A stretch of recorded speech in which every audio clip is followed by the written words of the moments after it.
እንደምታዩት ይሄን የመሰለ ቆንጆ የሚጣፍጥ የጾም ኬክ በብርቱካን ሰርቻለሁ። በጣም ነው የሚጣፍጠው። ጣፋጭ አልበዛበት፣ ቅልል ያለ ለልጅ ለአዋቂ የሚሆን ለመክሰስ ሰዓት እንዲሁም በጾም ሰዓት ልትመገቡት የምትችሉት በጣም ቆንጆና የሚጣፍጥ የጾም ኬክ አሰራር ነው። እንደምትወዱት ተስፋ አደርጋለሁ። ቪዲዮውን ከወደዳችሁት ደግሞ ላይክ በማድረግ ለሌሎች ሼር በማድረግ እንዲደርስ እንድትተባበሩ በትህትና እጠይቃለሁ። ሰላም ጤና ይስጥልኝ። ወደ ሰብለ ኪችን ቤተሰቦች እንደምንሰነበታችሁ። ዛሬ በአዲስ እና በቆንጆ ስራ ተመልሻለሁ። ለጾም ጊዜ የሚሆን ቆንጆ የኦሬንጅ ኬክ ነው። እኔ እዚህ ጋር 3 ኦሬንጅ አዘጋጅቻለሁ፣ ግን ጊዜ ለመቆጠብ ብዬ የተጨመቀ ኦሬንጅ ጁስ ይኸው እዚህ ጋር ስኳር አለኝ፣ ዘይት አለኝ፣ ዱቄት አለኝ። ዱቄቱ ላይ ቤኪንግ ፓውደር ጨምሬያለሁ። በዚህኛው በራሱ 2 ኩባያ የሚሆን ዱቄት ነው ያደረኩት። ከዛ በመቀጠል እንግዲህ እናቀላቅላለን። እዚህ ጋር ስኳራችንን እንጨምራለን። በመቀጠል ዘይት፣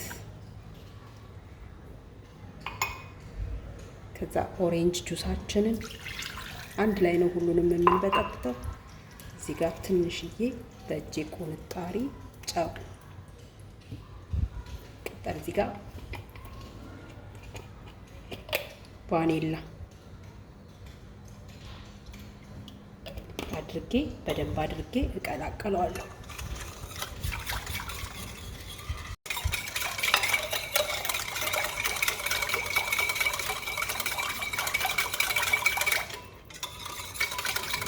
ሁሉንም እንግዲህ እንደዚህ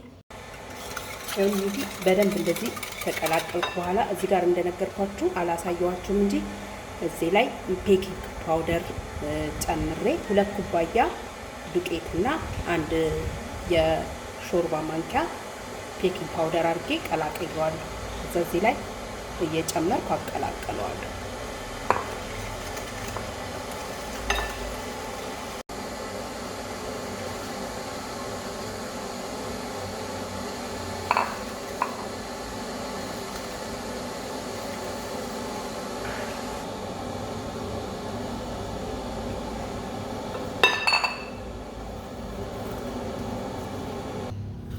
ከዛ እንደዚህ ከቀላቀልኩ በኋላ እዚህ ጋር የፈላ ውሃ 1 ብርጭቆ አልሞላሁትም። እሱን እንደዚህ አድርጌ እቀላቅለዋለሁ። ግን ይቅርታ የረሳሁት አንድ ነገር ከእንትኑ ላይ ስኳሩን ምንም ስበጠብጥ አቸቶ 1 ማንኪያ አድርጌበታለሁ። ቬኔጋር ወይ አቸቶ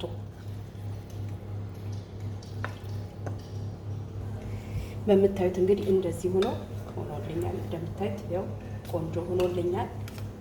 በመቀጠል ፓትራያ ላይ አደርግና ኦቭኔ ውስጥ ከተዋለሁ። ያው ፓትራይን እንደዚህ ወረቀት ከሌላችሁ ደግሞ ዘይት ቀብታችሁ እንትን ማድረግ ትችላላችሁ። ዘይት ቀብታችሁ ከላይ እንዳይዝባችሁ ዱቄት መነስነስ ይቻላል። ይኸው እንደምታዩት እንደዚህ አድርጌ ኦቬንን ለ10 ደቂቃ ቀድሜ ለኩሻለሁ። ይበሳልና እንገናኛለን። ያው ኬኬ እንግዲህ ደርሶ ወጥቷል። ሲቀዘቅዝ ደግሞ አሳያቸዋለሁ። ይኸው እንግዲህ ቤተሰቦች ቆንጆ ሆኖ ኬካችን ደርሶልናል። ከላዩ ላይ እንደዚህ ስኳር የተፈጨ እንነሰንስበታለን። ግዴታ አይደለም፣ ካላችሁ እንደዚህ መነስነስ ትችላላችሁ። ከሌላችሁ ግን መተው ይቻላል።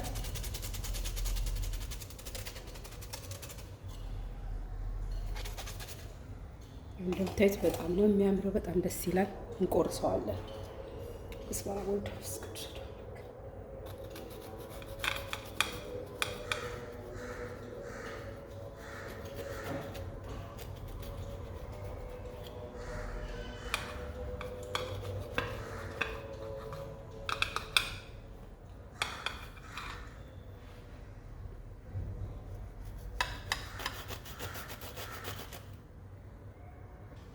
ይኸው እንደምታዩት በጣም ቆንጆ ውስጡ ልስልስ ያለ ቆንጆ የጾም ኬክ ነው የሆነልን።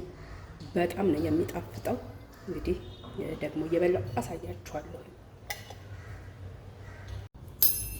እንግዲህ ይህን የመሰለ ቆንጆ የጾም ኬክ አሰራር ነው። በኦሬንጅ ነው የሰራሁት። በጣም ነው የሚጣፍጠው። ልስልስ ያለ በጣም ቆንጆ የሚጣፍጥ ለመክሰስ በጾም ሰዓት ለተፈለገ ሰዓት የምትጠቀሙት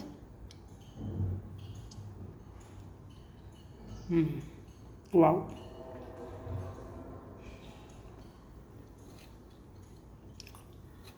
ጣፋጭ አልበዛበት። በቃ ሁሉም ነገር በጣም አሪፍ የሆነ እውነት ያስደግማል እና በጣም ቆንጆ ነው። ትወዱታላችሁ። በዚህ መልኩ እየሰራችሁ ተመገቡ። እወዳችኋለሁ። በሌላ በቆንጆና በአዲስ ስራ እስከምንመለስ እዚህ ጋር እንሰናበታለን።